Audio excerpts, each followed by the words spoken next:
agradecer a doutora Marta por ter me oferecido para estar aqui com vocês, falando sobre entendendo a doença inflamatória, e parabenizar a Marta e a Maria Isabel, porque o trabalho realmente está um trabalho bem bonito. Essa é a primeira surpresa, esse encontro é a primeira surpresa que a gente tem para vocês, mas esse ano promete, em comemoração aos 25, esperem pelo Maio Roxo, que está sensacional, vai ser uma surpresa muito bacana, e vocês precisam realmente participar e estarem unidos, porque, como a Marta falou, a força que vocês têm é ímpar.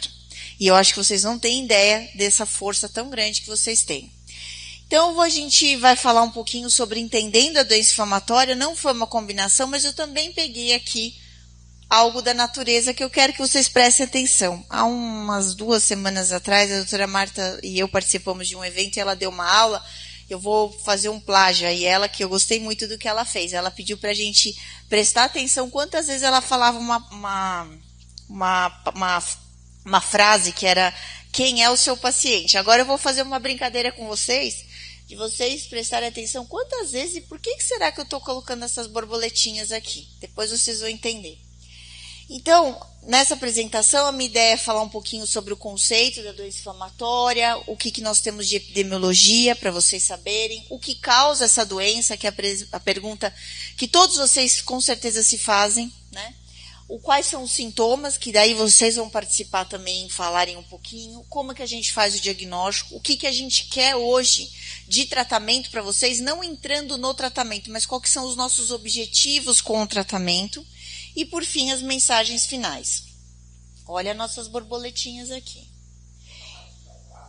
Pode contar. E aí, pessoal, o que seria doença inflamatória intestinal, que hoje a gente conhece como doença de Crohn e como colite ulcerativa? São doenças inflamatórias crônicas, que até o momento a gente não sabe a causa, mas a gente... Confesso para vocês que a gente está muito evoluído. Se formos comparar 20 anos atrás, a gente evoluiu muito nisso. E que são doenças que elas têm apresentam os sintomas intestinais, que vocês sabem, mas também podem ter sintomas extraintestinais. Sintomas estes que podem acontecer muito antes da doença estar presente no intestino. Então, é importante para vocês saberem. E essa doença ela é caracterizada por períodos de crise e por períodos de acalmia. Quanto dura a crise, quanto dura a acalmia, é individual de cada um. Tem gente que tem uma crise no primeiro momento e fica super bem por anos e anos e anos. Tem gente que tem a crise, melhora um pouquinho, depois tem outra crise, melhora um pouquinho, depois tem outra crise. Então, isso depende muito de cada um. Porque cada um, apesar de vocês aqui estarem todos aqui, um do ladinho do outro, e pode ser que o seu sintoma seja muito parecido com o da Edna, e a localização da sua doença pode ser muito igual à dela, talvez o melhor remédio para você não é o melhor remédio para ela. Por quê? Porque tem vários fatores que influenciam a doença, vários. Falando um pouquinho de como estamos na doença, esse é um trabalho que acabou de ser publicado, foi publicado agora, em 2024, foi atualizado por uma pessoa que mais estuda a doença inflamatória do ponto de vista epidemiológico e estatístico, que é um autor chamado Kaplan, e ele é extremamente conhecido por trazer à tona todos esses dados epidemiológicos de estudos bem robustos sobre a doença inflamatória. Então, aqui é o mapa mundi, e olha que interessante, aqui está distribuído por cor. O que significa essas cores? Sem dúvida nenhuma, a cor verde é a cor ainda que nós temos um grande número de pacientes, são os maiores números de pacientes com doença inflamatória, tanto retocolite quanto doença de Crohn. Que quando eu, por exemplo, estava na faculdade, o meu professor que me ensinou um pouquinho de doença inflamatória, ele falou assim, Crohn e colite ulcerativa só tem nos Estados Unidos, só tem no Canadá, só tem nos países nórdicos da Europa. Isso é quando eu estava na faculdade, há quase 30 anos atrás. E agora vocês veem que a doença se espalhou, claro, ainda com cores diferentes, portanto a questão do número é diferente, mas olha aqui o nosso país ele está grande a quantidade de pacientes que tem aqui. Então hoje os estudos mostram que existem países e que em relação à incidência, eles estão, vamos dizer assim, estagnados, que é principalmente os países nórdicos da Europa e os Estados Unidos, mas tem países como o nosso, Brasil, muitos países da Ásia que ainda estão numa fase de aceleramento, ou seja, cada vez a gente tem mais casos aparecendo. Provavelmente vai chegar um momento que a gente vai se encontrar aqui com o que está acontecendo nesses países verdes que já pararam um pouco de aumentar a incidência. Ainda tem uma prevalência alta, mas a incidência, que seriam os casos novos, deu uma paralisada. A gente vai chegar nisso. Mas a gente ainda não está nesse momento, assim como a grande parte do mundo ainda está com taxas de incidência e de prevalência em aceleramento. Olha esse dado que a doutora Marta colocou do Brasil. Esse também é um trabalho super recente, que foi publicado por um colega nosso de Porto Alegre, né? Não, desculpa, de Curitiba, de Santa Catarina, e ele fez um estudo só de pacientes do SUS, com base nos pacientes que pegam o medicamento do SUS. Aqui, com certeza, tem pacientes que pegam medicamento no SUS, mas pode ser que não tenham pacientes que não pegam medicamento no SUS. Portanto, quem não pega, já ouvi algumas cabecinhas balançarem, e vocês não estão nessa conta. Então, vocês imaginem que esse número está super subrepresentado. Mas, mesmo assim, olha o que a Marta falou. De 2012 a 2020, nós tivemos um N de 212 mil pacientes no Brasil. Sendo que a colite ulcerativa é mais, 119 mil, e a doença de Crohn, 71. E olha que interessante, até fazendo um paralelo com a pesquisa, né, que vocês responderam, e a gente só tem a agradecer. De fato, quando a gente pega o Brasil, agora nós estamos dentro do nosso país, quando a gente pega o Brasil como um todo, olha a área vermelha aqui, pessoal, é essa área onde a gente está, região sudeste, em especial São Paulo. Muita gente com doença inflamatória. Hoje, para vocês terem uma ideia, tem trabalhos mostrando que a quantidade de pacientes que tem em São Paulo, no estado de São Paulo, com doença inflamatória, é igual a um país da Europa, por exemplo, a Noruega. É igual. Então, olha só, isso que a gente está, como eu estou falando para vocês, são dados do SUS, mas a gente também tem muito paciente que não tá nessa lista, né? Depois aqui da região sul, então a região sudeste, desculpa, que está em vermelho, vem a região sul. Então aqui, ó, 119, aqui 43, mas o resto do Brasil não é que não tem doença inflamatória, não é que não tem, é que talvez não esteja denominado isso. Porque, de fato, o Nordeste, vocês veem aqui que está crescendo também. Né? O Nordeste que não era representado, que a gente falava há muitos anos atrás, será que no Nordeste tem doença inflamatória? É óbvio que tem. É óbvio, mas talvez muitos pacientes ainda não tenham um diagnóstico ou estejam sendo tratadas como outras doenças. Então, esse é um motivo de atenção, de vocês verem que vocês não estão sozinhos. E é a história que a Bel, que até eu confesso que me emocionei com aquele vídeo, que a doença de vocês não é mais considerada uma doença rara. O Brasil tem a doença de vocês. E cada vez a gente vai ter mais. Por quê? Porque a gente tem descrito o que esse trabalho traz. Então, incidência são o número de casos novos. Então, eu pego, por exemplo, esse período de 2012 a 2020 e vejo qual que é a incidência, ou seja, quantos casos novos apareceram nesse período.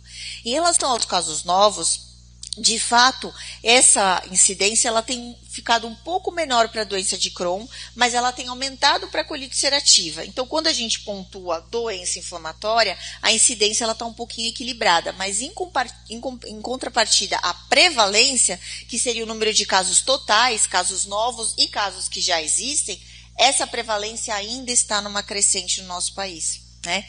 Quem sabe um dia a gente consegue aí parar isso, que seria o nosso ideal. Por isso que é importante essa união, né? Para mostrar que a doença existe, para fazer com que os médicos que estão lá no sertão do Nordeste consigam pensar nessa doença, e se chegar um paciente que está vindo todo mês com diarreia, meu Deus do céu, mas é virose. Não, isso é virose, isso aí é parasita, é verme, mas todo dia, todo mês eu estou com verme, todo mês eu venho aqui nesse poço com diarreia, com dor abdominal, com certeza é verme, porque verme é muito frequente aqui no Nordeste. Será que é verme mesmo?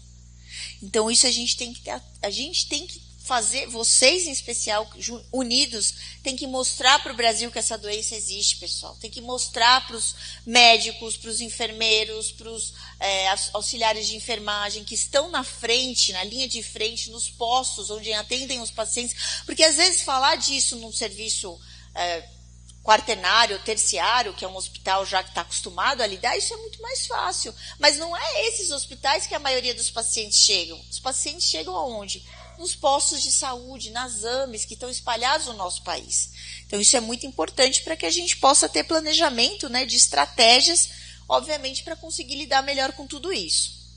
E o que causa essa doença? Certamente todos vocês já devem se perguntar todo dia, por que eu tenho essa doença, meu Deus? Será que foi alguma coisa que eu fiz de errado? Aí vem aquela culpa. Pessoal, a doença, ela tem uma fisiopatogenia, né, que a gente chama o que causa a doença, bastante complexa. E isso é muito importante vocês entenderem. Eu sempre falo isso para os meus pacientes. Quando os pacientes conseguem entender o que é a doença, o tratamento vai muito bem. Quando o paciente não entende e fica negando a doença, ele foge do tratamento, ou ele para o tratamento, ele não vai mais no médico, ele volta só quando ele está em atividade. E aí a coisa não vai bem, porque a doença, ela progride. E se a gente conseguir, hoje, graças a Deus, né, Marta, a gente consegue interromper esse ciclo da doença, de ser mais agressiva. A gente consegue trazer vocês para uma situação igualzinha de um paciente que não tem doença. Mas desde que a gente consiga ter isso precocemente e não lá tardiamente, 15, 20 anos da doença, né? Sem tratar, obviamente. Então, essa doença, na verdade, ela é um conjunto de mecanismos que acontecem. A doutora Maria Isabel já falou, que é da microbiota. De fato, a nossa microbiota, para vocês terem uma ideia, é um ecossistema que vive no nosso corpo. Nós temos mais de 100 trilhões de cepas que vivem, de bactérias, de vírus, de fungo, que vivem no nosso corpo. E quando a gente nasce, eu vi que tem um bebezinho aqui. Agora sumiu o bebezinho. Ah, o bebezinho tá ali. Então, esse bebezinho, ele ainda tem a microbiota igualzinho da mãe dele. As bactérias que tem na sua bebezinha é exatamente as suas. Você passou suas bactérias para ela. E tá tudo bem, é normal. Todos nós aqui herdamos as nossas bactérias que compõem a nossa microbiota da nossa mãe. Mas aí, pessoal, quando a gente chega lá pelos nossos 2 aninhos, 3 aninhos, a gente forma a nossa microbiota. Que é igual a digital que a gente entra aqui para abrir os prédios, para abrir as portas, ou sei lá, agora tudo é digital, né? É igualzinho, só a gente tem. Então, tudo que aconteceu até esse momento vai fazer com que a gente possa ter uma microbiota saudável ou não saudável. E no fato da doença inflamatória, essa microbiota, eu vou falar a seguir, ela não é uma microbiota saudável. Infelizmente, é uma microbiota que a gente chama desequilibrada. Predomina muitas bactérias que a gente conhece hoje como bactérias inflamatórias, que é exatamente o que a Bel falou. Bactérias ali que também causam inflamação. Por outro lado, a gente tem a genética. Então, às vezes, vejo o paciente desesperado. Doutora, eu quero engravidar. Será que minha filha, meu filho vai ter doença de Crohn também? Vai ter colite ulcerativa? Se o fato de eu ter, eu vou passar 100% das vezes essa doença? Não, pessoal, não vão passar. Os casos de doenças totalmente genéticas, graças a Deus, na doença inflamatória, são poucos. Nós temos sim a influência da genética, mas é uma influência igual, por exemplo, o diabetes, não o diabetes tipo 1, diabetes tipo 2, como várias doenças que nós temos na nossa vida e que o fato da nossa mãe ter não quer dizer que a gente tem. Tá? Então, existe essa influência da genética, mas no passado a gente achava que ela era muito mais forte do que a gente acha que é hoje. O que acontece hoje de forte na genética, ou seja, não é a minha mãe que passou esse gene falando assim, eu vou ter doença de Crohn, não foi minha mãe, não foi meu pai. Esse gene estava lá dentro de mim, quietinho. Só que aí, a depender do que eu sou exposta no meu dia a dia, a depender do que eu como, a depender do grau de poluição que eu sou exposta, às substâncias tóxicas que o nosso corpo é exposto, esse gene que está lá no meu corpo, que deveria estar dormindo, bonitinho, ele acorda. E aí, no que ele acorda, ele pode influenciar, eu tenho doença inflamatória. É a mesma coisa que acontece no câncer. Hoje as pessoas têm câncer, a porcentagem de pessoas que têm câncer de origem genético é muito pequeno. Agora, a epigenética, que é justamente isso, essa mudança do nosso material genético ao longo da nossa vida, essa sim é que influencia hoje a maioria dos cânceres e a maioria das doenças inflamatórias, das doenças autoimunes, não só a doença inflamatória, como artrite reumatoide, como artrite psoriásica, psoríase e todas essas outras doenças. Então, é o papel que a gente fala da genética. E hoje, a gente sabe muito bem, a gente tem muito conhecimento sobre o sistema imunológico de vocês. que foi graças a esse conhecimento que nós temos enormes avanços aí no que diz respeito à terapêutica. A gente sabe que o sistema imunológico de vocês não é um sistema imunológico normal. Então, vamos supor que a gente vai lá no churrasquinho de sábado e tem aquela maionese que ficou fora da geladeira, aquele ovo que não estava muito bem, tinha lá uma bactéria chamada salmonela. Eu, por enquanto, não tenho doença inflamatória. Eu vou comer essa maionese e essa bactéria vai entrar no meu corpo. O que vai acontecer comigo? Provavelmente, à noite ou amanhã, eu vou ter uma baita diarreia, cólica, dor abdominal, talvez eu vá vomitar. Mas, o que o meu sistema imunológico faz? Ele vai lá e liquida essa bactéria. Eu vou eliminar essa bactéria e vou sarar. No caso de vocês, esse sistema imunológico ele fica totalmente atrapalhado e ele começa a ter uma reação contra isso. Ele fala, poxa, esse intestino é um vilão, vamos lá inflamar esse intestino. E fica essa inflamação amplificada, exacerbada, que é o que hoje a gente sabe que são várias vias inflamatórias, por isso que cada vez surgem medicamentos que bloqueiam determinadas áreas do sistema imunológico e vão surgir ainda mais outros, porque muita coisa sendo estudada, muita medicação ainda em fases de aprovação. Por quê? Porque está se conhecendo bastante cada etapa. Olha, inflama aqui, inflama ali, inflama essa aqui com essa molécula, inflama essa. E aí a gente vai conhecendo bastante. Mas por enquanto, pessoal, por que a gente fala assim, nossa, mas se vocês avançaram tanto, por que não conseguiu me curar ainda? Porque a gente só consegue atuar no sistema imunológico.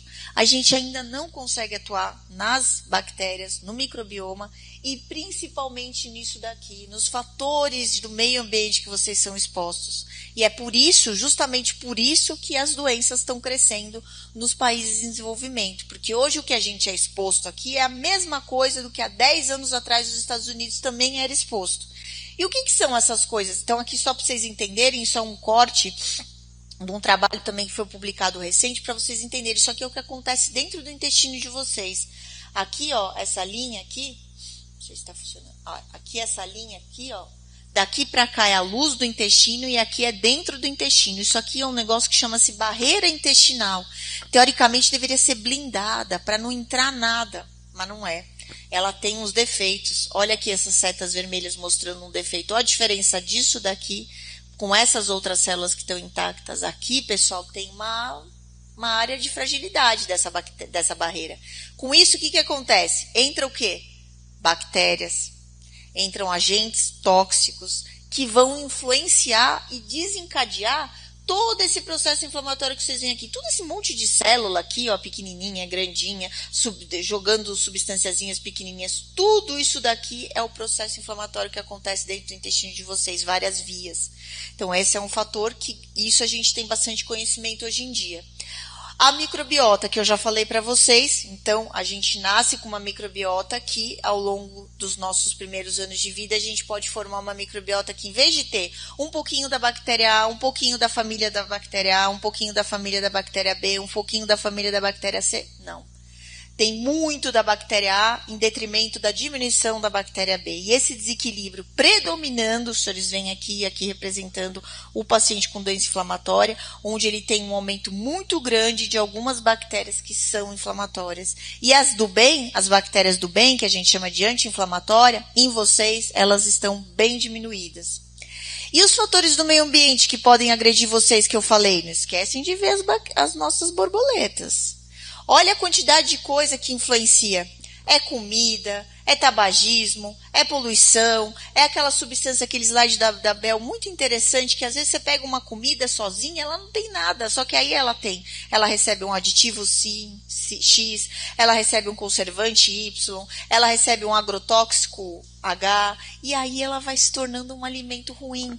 E não é só o alimento, às vezes é falta de exercício, às vezes é a região onde vocês vivem, é os fatores da vida moderna, né, que a gente corre que nem uns loucos, não tem tempo de nada, não tem tempo de conviver com os amigos, não tem tempo de curtir a natureza, só trabalha, chega em casa, eu não estou com vontade de fazer uma comida, de pôr um pedaço de couve para cozinhar, uma folha de couve, vou pegar aqui qualquer coisa que já está pronta, aqui uma salsicha bem super saudável e comer essa salsicha aqui à noite porque eu estou cansada, eu quero ir logo ir dormir, não é? Não é isso que a gente faz? A gente faz isso. Então, tudo isso, infecções que vocês podem ter tido, tem um trabalho, voltando a falar da bebezinha, não dê antibiótico para essa bebezinha, mãe. Amamente no peito para ela ficar forte. Quanto mais precoce a gente oferecer antibiótico para essas crianças, mais chance elas têm de desenvolver doença inflamatória na vida adulta. Porque o que o antibiótico faz, pessoal?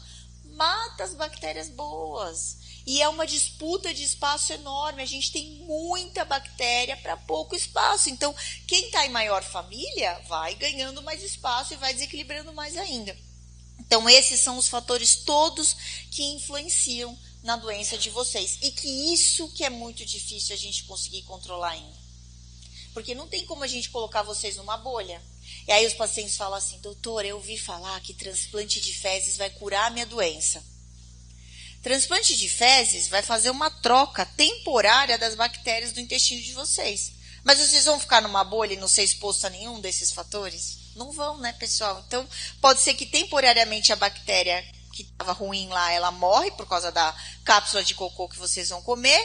Mas depois de um tempo, vocês voltando, considerando a genética de vocês e considerando tudo que vocês são expostos, vai voltar a ter as mesmas bactérias que vocês tinham há 20 dias atrás, antes de comer a cápsula de cocô. Então, tudo isso tem que levar em consideração. E olha que interessante, Bel, esses artigos, olha, esse aqui é um artigo de 2023, o impacto de fumar, a mãe fumar, ou fumar na gestação, fumar quando o bebê nasce, na doença inflamatória. Então, pessoal, hoje em dia com esses cigarros que está aumentando demais, esses cigarros eletrônicos, meu Deus do céu, isso é a pior coisa que possam ter feito na vida, esses cigarros eletrônicos. Pessoal, fogem disso. A doença de vocês não é para fumar, a doença de vocês, o cigarro tem um impacto muito ruim. Então, olha aí, ó, trabalho publicado numa baita de uma revista mostrando o impacto do tabagismo na doença. Outro trabalho, que a Bel já falou, o risco de comida ultraprocessada no desenvolvimento da doença de Crohn e na colite ulcerativa. Olha aqui, alerta para doença de Crohn. Aumentou muito o risco de doença de Crohn em pacientes que usam alimentos ultraprocessados. Se vocês chegarem hoje na casa de vocês e olharem a despensa, não sei onde vocês guardam os alimentos, vocês vão ver que metade dos alimentos que estão lá são ultraprocessados. Tenho certeza. Então, e aí, chegamos aos sintomas. Então, eu trouxe aqui alguns depoimentos. Então, esse é um paciente, por exemplo, que nasceu em 2004 e que, para ele, o principal sintoma foi o sangramento retal. Edna, qual foi seu principal sintoma? Se você tivesse, alguém perguntasse para você, falasse assim, o que é essa doença? O que você sente? O que você falaria? Diarreia. Como você chama? Cíntia. E você, Cíntia? Urgência. Olha que interessante que ela falou. Esse senhorzinho aqui, que abriu, ele nasceu em 1952, ele abriu a doença faz pouco, não são pacientes verdadeiros esses, mas a história é verdadeira e a idade também. Só não é verdadeira a foto, porque eu não vou ficar aqui mostrando fotos de pacientes, não é legal. Mas olha que interessante. Urgência evacuatória, muco nas fezes, dor articular. Lembra que eu falei que a doença pode não ficar só no intestino. Cansaço, necessidade de fralda. A nossa colega talvez tenha passado por essa situação. Que às vezes eu tenho pacientes que chegam e falam assim, não adianta marcar consulta de manhã. E o ambulatório, por exemplo, onde eu trabalho é de manhã. Né? Não no meu consultório privado, mas o ambulatório onde eu faço é de manhã.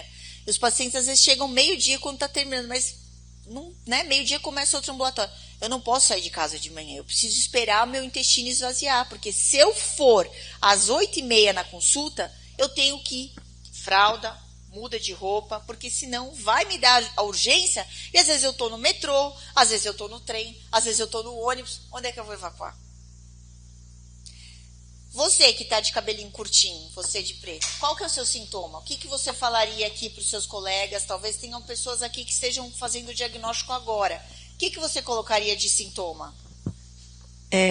Eu sou Dina, eu tenho sangue e muco nas fezes. Sangue e muco. Começou a doença assim? Começou assim e com muita diarreia. E isso foi em 2001, já faz tempo que eu tenho retocolite.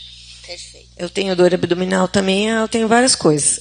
Boa, boa. Então, os senhores veem que os sintomas não ficam diferentes desses. É dor, é diarreia, é sangramento. Quando tem sangue, eu ainda acho que é melhor, por um lado, porque faz o paciente procurar um médico com mais rapidez, o sangue assusta. Agora tem gente, pessoal, que só tem dor. E às vezes a dor acontece uma vez a cada 2 meses, uma vez a cada 3 meses. E aí vai indo e não faz o diagnóstico. Essa dorzinha pode ser alguma coisa que eu comi, é gases. Não preciso ir no médico, não tenho tempo. Tenho que cuidar da minha família, tenho que cuidar do meu esposo. E vai deixando, e vai deixando. Não façam isso. Diarreia não é uma doença, diarreia é um sintoma. Faz sim parte da doença inflamatória? Faz, mas óbvio que pode fazer parte de outras doenças também. E não são vocês que têm que saber o que é uma coisa ou outra. Quem tem que saber isso é o médico, então não pode deixar de procurar o médico. Essa é a grande questão, porque lembra, a doença é progressiva. Se eu abrir a doença agora, eu tenho uma chance de cura ou de pelo menos de remissão a longo prazo, muito maior do que se eu deixar essa doença ficar com 10 anos de sintoma para daí eu procurar o médico. Atenção a isso. Olha aqui o que eu falei para vocês, que a doença não fica só no intestino. Não fica mesmo, pessoal. A doença pode, inclusive, começar. Eu me lembro que há muitos anos eu atendi um moço que que representa uma das medicações que vocês tomam. E ele um dia chegou lá para trazer as amostras, tudo cabisbaixo. Mas o que aconteceu? Doutor, eu tinha uma dor articular aqui que eu achava sempre que era do joelho, do futebol que eu fazia, e esse joelho inchava, desinchava, inchava, desinchava, inchava, desinchava. Mas isso já faz aqui 5 anos que eu tenho. Agora me começou uma diarreia, o médico falou que eu posso ter retocolite. Na verdade, a dor articular que ele tinha já era da doença inflamatória. Às vezes começa 5 anos antes. Então, lembrar, dores articulares. Claro, não é toda dor articular que está relacionada. Eu, por exemplo, tenho 2 hérnias de disco na lombar e uma na cervical. Toda vez que que trava a minha coluna, eu vou ter dor lombar. Epa, então agora eu estou com dor inflamatória porque eu estou com dor nas costas? Não.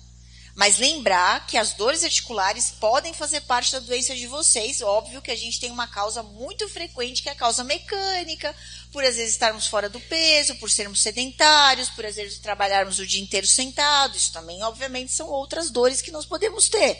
Mas lembrar que existe essa possibilidade. Manifestações na boca, às vezes úlceras, aftas de repetição, manifestações na pele. Nossa, mas eu tenho muita espinha, então é da doença inflamatória? Não, pessoal. Na pele existem manifestações que são bem relacionadas à doença inflamatória e que às vezes vocês não vão saber o que é. Nós, por exemplo, tivemos um caso, não sei se a paciente está aqui, muito difícil o diagnóstico que foi lá no nosso serviço, de uma menina jovem que tinha doença inflamatória e foi fazer um passeio, tomou uma picada na perna. E aquela picada virou uma coisa horrorosa e depois ela acabou sendo passado por um pessoal do pronto-socorro que não entendia muito e debridaram. Todo mundo achava que aquilo era uma manifestação da doença chamada pioderma gangrenoso, que é igual essa ferida aqui que essa moça tem na mão, igualzinho. Só que sabe o que era? Uma coisa muito prevalente aqui em São Paulo. Leishmaniose. Leishmaniose, que dá uma ferida exatamente igual a essa. Então, existem as manifestações? Existem. Por isso que vocês precisam trazer isso aos médicos que acompanham vocês, ou aos médicos que entendem da doença, porque às vezes podem passar outros diagnósticos diferenciais desapercebidos, tá? E como é que a gente faz o diagnóstico? Eu tenho certeza que vocês vão nos médicos de vocês e perguntam assim, fala para mim, o que vai me dar um diploma que se aparecer no meu exame é realmente doença de Crohn ou é retocolite? Nada. Como assim nada? Não existe nenhum exame que fala é certeza que é doença de Crohn, é certeza que é retocolite? Infelizmente não tem. Na doença de Crohn, quando a gente acha um tipo de célula ali, um aglomerado celular chamado granuloma, que é difícil achar, e que é o diagnóstico diferencial da tuberculose, a gente fala, não, realmente isso é doença de Crohn. Mas às vezes a gente não acha, pessoal. Então, entendam, para a gente dar esse diagnóstico para vocês, porque hoje a gente vive uma situação que ou a pessoa é subdiagnosticada ou está sendo supradiagnosticada. Então, a gente tem que ter esse cuidado. Para a gente dizer mesmo, a gente vai fazer vai juntar tudo isso. Vai juntar os sintomas de vocês, vai juntar o exame físico, vai juntar a história de vida de vocês, vai juntar os exames laboratoriais que eu vou mostrar quais são, vai mostrar, obviamente, vai juntar os exames que vocês vão fazer, sem dúvida nenhuma, a colonoscopia, apesar de dura para ser feita, ela é um exame muito importante, mas às vezes tem pessoas que só têm doença no intestino delgado e aí a coluna não pega, então vai ter que fazer um exame de imagem.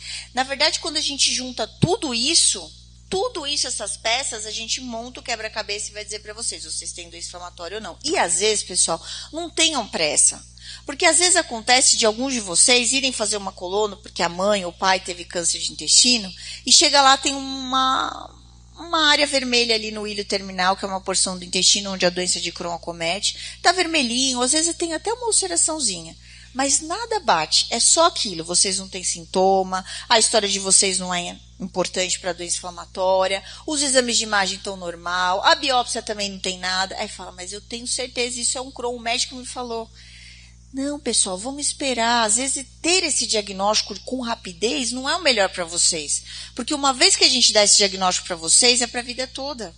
A gente não pode tirar. E às vezes não é. Às vezes é uma inflamação temporária por um remédio que vocês tomaram, ou por até um agente infeccioso que passou no corpo de vocês e calhou de bem naquela época vocês fazerem a heliocolonoscopia. Então, às vezes, vocês estão ansiosos e os médicos estão ansiosos, e a gente dá diagnósticos que às vezes não são tão verdadeiros. Então, eu sempre falo para o paciente com doença inflamatória que está abrindo a doença, precisa ter calma. Às vezes não vai definir a doença mesmo nos primeiros meses. Às vezes vai ter que esperar. Talvez vai ter que fazer uma nova coluna depois para a gente ter certeza que é mesmo. E tá tudo bem. Não vai influenciar na doença de vocês desde que vocês não sumam e voltem 10 anos depois. Mas se a coisa ficar seguindo bonitinha, não vai atrapalhar. E às vezes vocês nem têm a doença inflamatória. Às vezes é uma outra inflamação por outro motivo. E olha que beleza. Então a gente tem que ter esse cuidado. Dos exames de sangue, vocês estão acostumados a fazerem, né? Hemograma, PCR, VHS, que são bastante importantes. Hoje tem um marcador de fezes muito importante, que graças a Deus foi aprovado, agora vai entrar no SUS também, que é a calprotectina fecal. Olha lá, já estou sentindo pessoas batendo palma, muito bom, porque de fato é um marcador não tanto para diagnóstico, mas para segmento. Em vez de ficar fazendo colonoscopia toda hora, esse marcador é o que mais se aproxima com a inflamação que a gente vê no colo. Então é muito bom a gente ter um marcador que, vai estar associado aí com o que eu tenho lá dentro do meu intestino. E hoje foi aprovado, então já está no SUS. Então aqueles pacientes que não têm a saúde suplementar vão poder se beneficiar com esse exame também. Olha que interessante. E óbvio que a ileocolonoscopia, né, a colonoscopia com as biópsias é o exame mais importante, porque aqui nós vamos olhar o intestino de vocês por dentro, e aí a gente vai ver se tem feridas, se tem área vermelha, se tem já uma redução do calibre. Então esse exame, por mais que às vezes eu tenho vários pacientes que falam assim, meu doutor, eu preciso fazer mesmo esse exame, eu não quero, eu estou com medo, eu tenho medo do preparo, eu tenho medo de tomar anestesia. Precisa, pessoal, esse exame é importante. Tanto para o diagnóstico e também para controle. Mas ninguém vai ficar pedindo esse exame para vocês de 3 em 3 meses. Esse exame, depois, a gente às vezes pode pedir logo depois de um ano, quando faz o tratamento, quando introduz o tratamento, para ver se vocês vão estar tendo resposta. Porque vocês vão ver que um dos alvos que a gente quer, além de falar assim, puxa, eu estou bem, eu não estou com diarreia, eu não estou mais com sangramento, eu estou me sentindo super bem, a gente também quer que esse intestino volte ao normal, que essas feridas todas aqui fechem, porque vários trabalhos mostram que os pacientes que fecham essas feridas ficam muito bem por muito tempo. Então é esse o motivo que a gente pede colono para vocês, para ver se essas úlceras fecharam, mesmo vocês estando com sintomas resolvidos, tá? Então, esse é um slide, alguns slides que eu vou colocar aqui, eu peguei do congresso que eu e a doutora Marta fomos agora, que é o maior congresso de doença inflamatória que acontece na Europa, que aconteceu agora mês passado, e eles colocaram claramente o que a gente quer quando a gente introduz um tratamento para vocês, o que a gente quer que aconteça com vocês. Sem dúvida nenhuma, a gente quer que vocês melhorem, que vocês fiquem bem dos sintomas, sem ficarem dependentes de corticoide. Eu estou super bem, mas eu estou ainda tomando 40 miligramas de corticoide. Doutora, não queira me tirar esse remédio, porque esse remédio é a minha salvação. E aí passa 1 ano, passa 2, passa 3. Pessoal, isso não é legal. Corticoide tem muito efeito colateral. Então, ter vocês bem às custas de corticoide, para a gente não é bom. E muito menos para vocês. Então, a gente quer que vocês fiquem bem, mas sem corticoide. A gente quer que aquela coluna de vocês, aquela inflamação, se cicatrize, se resolva a inflamação. Mas a gente quer também isso. Eu senti no eco nesse congresso, e a doutora Marta também pode dar a opinião dela, uma preocupação muito grande, que eu achei até bem bacana em relação à qualidade de vida de vocês. Hoje, porque não adianta, né, que nem até um médico falou ontem numa aula, vocês não vão chegar para mim e falar assim, doutora, o que eu mais quero é que meu intestino cicatrize. Não, vocês vão falar, doutora, o que eu mais quero é isso aqui, é perder menos tempo sentada no vaso sanitário, perder menos tempo no ambiente, no meu banheiro da minha casa ou do meu trabalho. O que a gente quer é poder sair com os nossos amigos e comer, como a Maria Isabel falou, tranquila. Eu quero planejar a minha vida. Eu quero ter certeza que em maio de 2025 eu vou conseguir fazer uma viagem. Eu quero ter certeza que os medicamentos que eu estou tomando estão me fazendo bem e eles não vão faltar. E eu não vou ficar meses sem tomar medicação. Ou então, se eu perder a resposta com aquele medicamento, eu tenho chance ainda de poder receber um outro medicamento. É isso que vocês ficam preocupados. Eu quero não me sentir tão cansado, tão exausto, tão fadigado. Eu quero levantar de manhã com energia. E isso, pessoal, vocês querem, e eu vou dizer para vocês que a gente também quer. Então, melhorar a qualidade de vida de vocês é nosso objetivo também com o tratamento. Não esqueçam, olha, agora apareceu um monte de borboleta aqui, incontável. Deus do céu, o que será que é isso? E olha, pessoal, esse é um slide também que foi apresentado lá no Congresso Europeu, e isso aqui eu quero que vocês entendam. E isso é muito importante, esse slide é muito importante. Então, vocês estão lá caminhando na vida de vocês, a vida antes da doença, aí em um determinado momento começa a ter os sintomas, às vezes vocês demoram, às vezes vocês vão rápido ter esse diagnóstico, mas aí vocês têm o diagnóstico de vocês. Aí vocês começam a tratar, o médico ele vai colocar os alvos terapêuticos que ele quer alcançar com vocês, então a melhora clínica, a melhora endoscópica, a melhora na qualidade de vida. Mas para isso, pessoal, não é sempre, como você chama? Você tem doença inflamatória? A Rose, por exemplo, às vezes a Rose pode ser que ela não alcance esse objetivo. Pode ser que eu precise mudar meu tratamento para que ela possa alcançar esse objetivo. Mas como é que eu vou saber se a Rose está alcançando ou não?